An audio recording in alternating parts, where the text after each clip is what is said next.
एवं धर्म प्रेमी सज्जनों,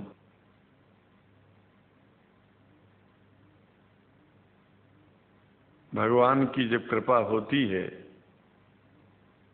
तो कभी धर्म की सच्चाई को जानने का अवसर मिलता है। मुसलमानों के बीच में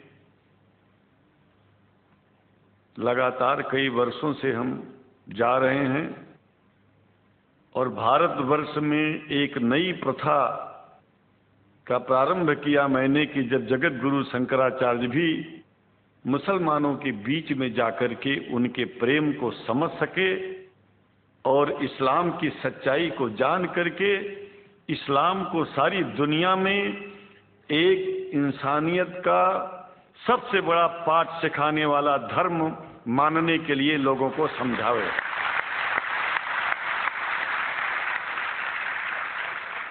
जब लोग इस्लाम को बेदर्द, मुसलमान को बेदर्द, तलवार के जोर पर चलने वाला धर्म बताते हैं तो अगर शायद धरती में कोई दुखी होता होगा तो सबसे ज्यादा दुख मुझको होता है। ये न सच्चाई है और न कभी ये सच्चाई हो सकती है। जिस इस्लाम ने पहला कलमा ही कुरान शरीफ का ये बताता है कि नहीं है इबादत के काबिल सिवाय परमात्मा के और कोई, ला इलाहा इल्लल्लाह मोहम्मद रसूल अल्लाह। भला आप बताइए, वेदों का रस निचोड़ करके मोहम्मद साहब ने परमात्मा की इबादत करके परमात्मा के पैगाम को एक ही कलमे में दे दिया। इससे बड़ा ग्रंथ दुनिया में और क्या हो सकता है? अगर कुरान के पहले कलमे को ही पढ़ करके हिंदू अपने धर्म का पालन करना चाहे तो उससे बड़ा धर्मात्मा शायद कोई नहीं होगा। कुरान को हमने गहराइयों में जा करके तो नहीं अनुभव किया, लेकिन कुरान के मानने वालों के हृदय की गहराइयों में जाके देखा कि अगर इस्लाम को पूरी दुनिया अगर स्वीकार कर ले तो इसमें कोई बुराई नहीं है। इस्लाम परमात्मा के द्वारा बताया गया सिद्धांत है। इस्लाम किसी व्यक्ति का अपना नियम नहीं है, अपना सिद्धांत नहीं है।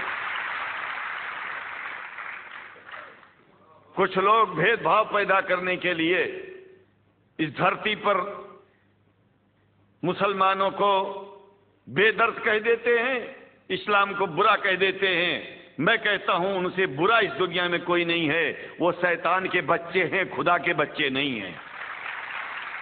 क्योंकि जहां तक मेरी अपनी पहुंच है, हमने वेदों को पढ़ा, पुराण को पढ़ा, शास्त्रों को, हिंदू धर्म ग्रंथों को पढ़ा। उसके बाद में मुसलमानों के बीच में जाना शुरू किया। हमने मुसलमानों से हाथ मिलाया तो हमारा विरोध किया गया। ये अंडा खाने वालों से हाथ मिलाते हैं, शंकराचार्य कैसे हैं? अरे हमने कहा कि तुम्हारी समझ में नहीं आ रहा है। वो 5 बार इबादत कर लेते हैं खुदा की, तुम घास खाते हो और एक बार भी इबादत नहीं करते हो, तो तुमसे बड़ा अधर्मी दुनिया में कौन है?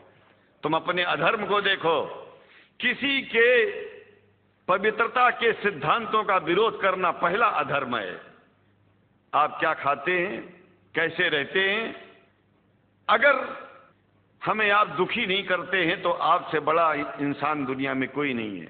हम घास खाएं और आपके दिल को चोट पहुंचाएं तो हमसे बड़ा अधर्मी कोई नहीं है दुनिया में।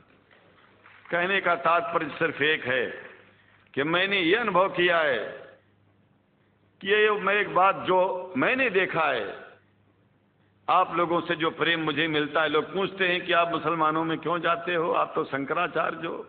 हमने कहा कि भाई मुसलमानों से पूछो कि हमसे इतना प्रेम क्यों करते हैं। वो हमसे जो प्रेम करेगा हम तो जाएंगे। कहा फिर क्या हम प्रेम नहीं करते क्या? हमने कहा कि हम तो तुम्हारे बीच में पैदा हुए और तुम मुसलमानों से प्रेम नहीं करते, इसलिए हम तुमसे प्रेम नहीं करते। मैं आप लोगों के बीच में आकर के एक बात बताता हूं। कुछ समय से हिंदू धर्म के नाम पर कुछ संस्थाएं हिंदू मुसलमानों में भेद पैदा करने के लिए कुछ ऐसा कार्य किया जिसकी वजह से आम हिंदू, सीधा साधा हिंदू बेचारा जान ही नहीं पाता है इस्लाम क्या है और सनातन धर्म क्या है। सनातन धर्म और इस्लाम में कोई भेद नहीं है और हिंदू धर्म तो कोई धर्म ही नहीं है। सनातन धर्म धर्म है और शायद जो संस्कृत का सनातन शब्द है, अगर किसी भाषा में उसको इस्लाम कहा जाए तो कोई बुरी बात नहीं है। इस्लाम और सनातन में कोई भेद नहीं है, क्योंकि परमात्मा एक है, परमात्मा सबका है। ये संदेश ऋषियों मुनियों ने दिया और यही संदेश परमात्मा का भेजा हुआ संदेश स्वयं हमारे मोहम्मद साहब ने इस पैगाम को हमको दिया, तो हम भेदभाव क्यों करें। यहां पर भारत का मुसलमान, एक बात बिल्कुल मैं स्पष्ट बता रहा हूं आपसे, अगर भारत का मुसलमान सो गया तो भारत सो जाएगा। इसलिए भारत को जगाना है तो मुसलमानों को जागते रहना पड़ेगा। भारत जाग जाएगा, पूरी दुनिया जाग जाएगी।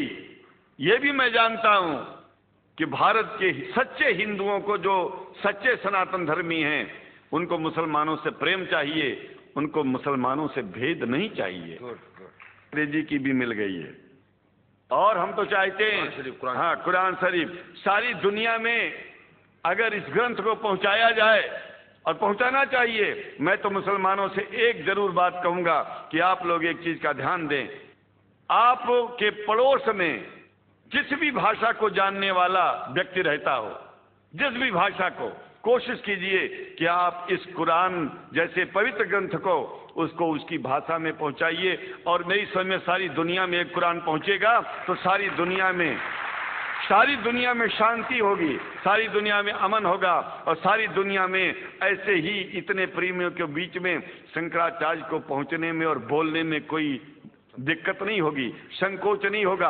आप लोग भी निडर हो जाइए, आप लोग भी संकोच छोड़िए। हम जानते हैं कभी कभी संकोच में, कभी कभी इस देश के कुछ जो फिरका परस्त लोग हैं, उनकी उल्टी सीधी योजनाओं में हम लोग एक दूसरे से मिल नहीं पाते। हम हाथ पसारे हुए आपके सामने खड़े हैं, आए हैं, हम आपको गले से लगा रहे हैं, लगाते हैं, दिल भी मिलाएंगे, गला भी मिलाएंगे और जरूरत पड़ गई तो आप लोगों के लिए दिल कटाने की और सिर कटाने की जरूरत पड़ जाए तो इस्लाम की रक्षा के लिए शंकराचार्य आपका साथ देगा। क्योंकि शंकराचार्य जानते हैं इस्लाम धोखा नहीं है, शंकराचार्य जानते हैं इस्लाम बर्बादी का रास्ता नहीं है। शंकराचार्य को पता है कि जो वेद में लिखा है वही कुरान में लिखा है, इसलिए हमारा धर्म नहीं छूटेगा, हमारा धर्म और आगे बढ़ेगा। अगर हम मुसलमानों को अपना सगा मानते हैं तो मुसलमान परमात्मा का बनाया है, आदमी का नहीं। हिंदू जो अपने को कहते हैं वो भी जान लें कि वो परमात्मा के बनाए हैं, तो मुसलमानों से भेदभाव करना बंद कर दें और हमारी तरह सबसे प्रेम करें। डॉक्टर लखनऊ साहब, देखिए मैं अपरिचित था, जानता नहीं था और मैं बड़ा प्रसन्न हूँ कि वो समय निकाले और यहाँ आए। उनको तो मैं धन्यवाद क्या दूं, मैं तो ये चाहूँगा कि परमात्मा उनको शक्ति दे कि हम लोगों को सबको ऐसे ही सुंदर दिव्य बड़ी सभाओं में संबोधित करते हुए और हम लोगों के ऊपर वो स्वयं कृपा बनाए रखें और हम उनके साथ रहेंगे, जहाँ भी जरूरत होगी सदा जीवन में उनका साथ देते रहेंगे। इन्हीं शब्दों के साथ जीवन में अब जब भी याद करेंगे, जब तक मेरा शरीर है हम आपकी सभाओं में आते रहेंगे। ओम शांति शांति शांति।